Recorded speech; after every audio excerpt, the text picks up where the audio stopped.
sino una comunión con el Señor. Y yo quiero invitarte hoy a aprender a hablar con el Señor, a expresarte tu dolor. Y quiero que sepas que hay un Dios poderoso que quiere perdonarte y quiere ayudarte.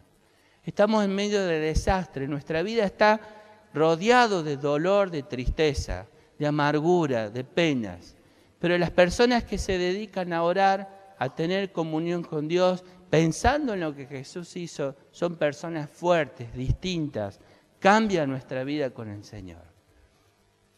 Su padre lo amaba, lo miraba a Jesús. Jesús sentía que todo estaba difícil, pero él sabía que estaba él con él. Por eso oraba. Por eso él se preocupaba de estar en comunión con el Señor.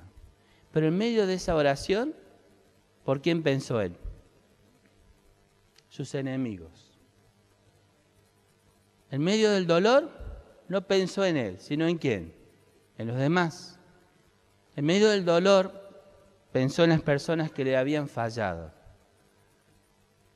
¿Quiénes eran esas personas? Eran las personas que lo habían escuchado. Él les había enseñado que teníamos que orar.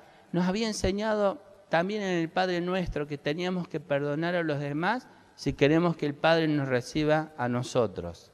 Sin embargo, en la cruz, Él vivió esa experiencia. Él perdonó a los soldados que lo crucificaron, a los que se burlaban de Él. Él perdonó a todos los que lo lastimaron, incluso, como dice el versículo, a los que echaron suerte por sus vestidos. ¿Por quién más oró Él? Él oró por la multitud que había gritado, crucifícalo. También oró por los discípulos que huyeron, como dijimos recién. Él oró por Poncio Pilato, que se lavó las manos y permitió que lo crucificaran. Pero como dijimos recién, esa oración también nos incluye a cada uno de nosotros. ¿Qué piensan de esa frase? ¿Podemos orar por nuestros enemigos nosotros? ¿Nos hace bien hacerlo? ¿Nos hace bien tener el valor para perdonar? No es fácil, pero es necesario. En la cruz, Cristo estaba sufriendo. El perdón beneficia más al que perdona quien recibe el perdón. ¿Y usted? ¿Ya perdonó? Lo que vamos a ver a continuación es una historia real. Es muy vieja, perdonen porque la tecnología que aparece acá es muy antigua. Pero el caso es vivo, es real y creo que sirve para ilustrar bien lo que el Señor quiere decirnos a nosotros.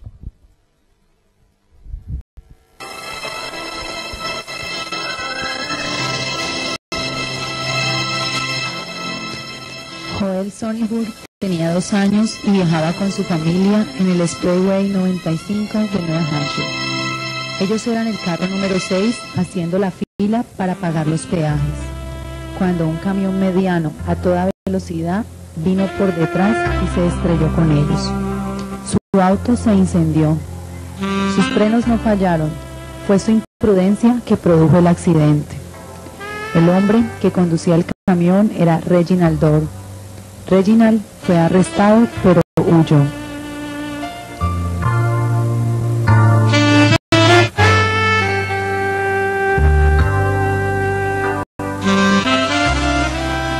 El cuerpecito de Joel se quemó en un 88% y pasó 2 largos años en el hospital. Los médicos le hicieron una nueva nariz, nuevas manos y pies y también una nueva boca. Los médicos no pueden cambiar la manera en que la gente ve a Joel.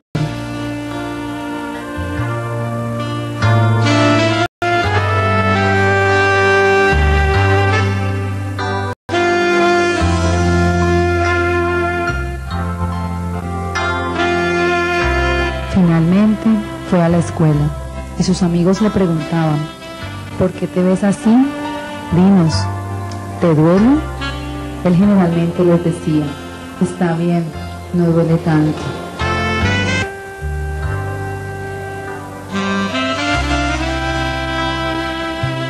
En la secundaria se convirtió en el capitán de su equipo de fútbol. Aprendió muchas cosas, entre ellas a escribir en computador.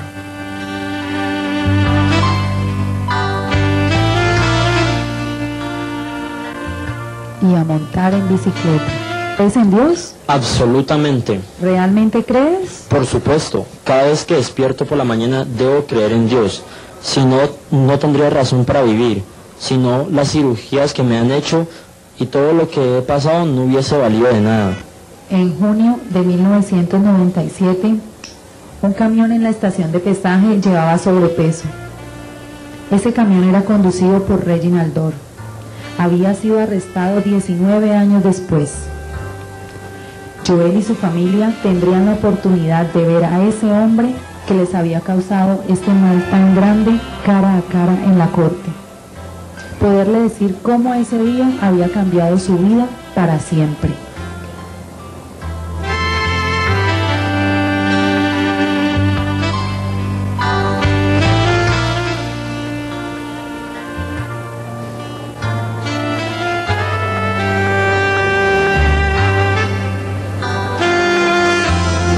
En la corte, su madre dijo: recuerdo que a la edad de 4 años Joel me preguntaba: Mami, ¿cuándo voy a tener la piel lisa como tú y suave como la tuya?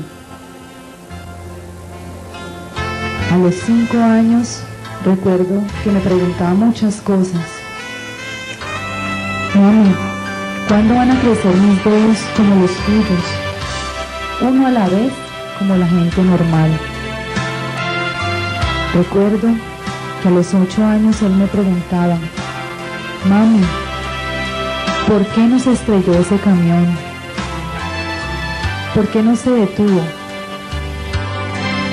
Quiero que sepas, Reginald Dorr, que yo como madre te perdono por lo que ocurrió, por tus actos negligentes e ignorantes. Todos tenemos nuestras cicatrices.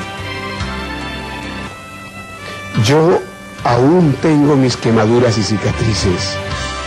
Aún recuerdo a los médicos y enfermeras viniendo a mi habitación, donde yo me encontraba para preguntarme cuántos dedos de las manos y los pies Joel había perdido. No sabía si orarle a Dios para que salvara a mi hijo o no, y eso dolía, pero lo que dolía más era el saber cuándo iba o cuánto tiempo dolería a Joel para toda la vida. No he venido para el castigo del señor Dort, porque todos cometemos errores. He venido aquí para escucharle decir: lo siento, y yo lo perdonaré.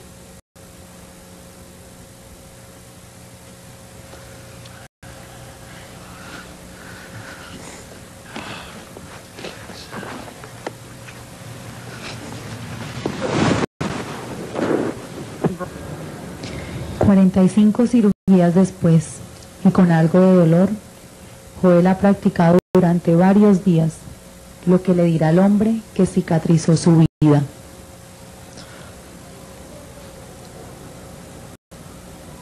Entiendo, señor Reginald Dorr, que usted nos ha olvidado de una manera conveniente durante los últimos 19 años.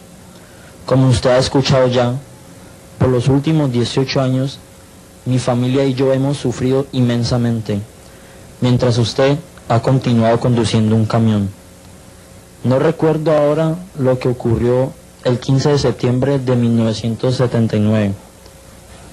Los recuerdos más tempranos que tengo son de una sensación de enfermedad e indefensión cuando niño. Aún recuerdo que las enfermeras se desmayaban al verme. Durante este tiempo, la indefensión, la única forma de poder que yo tenía era mi voz.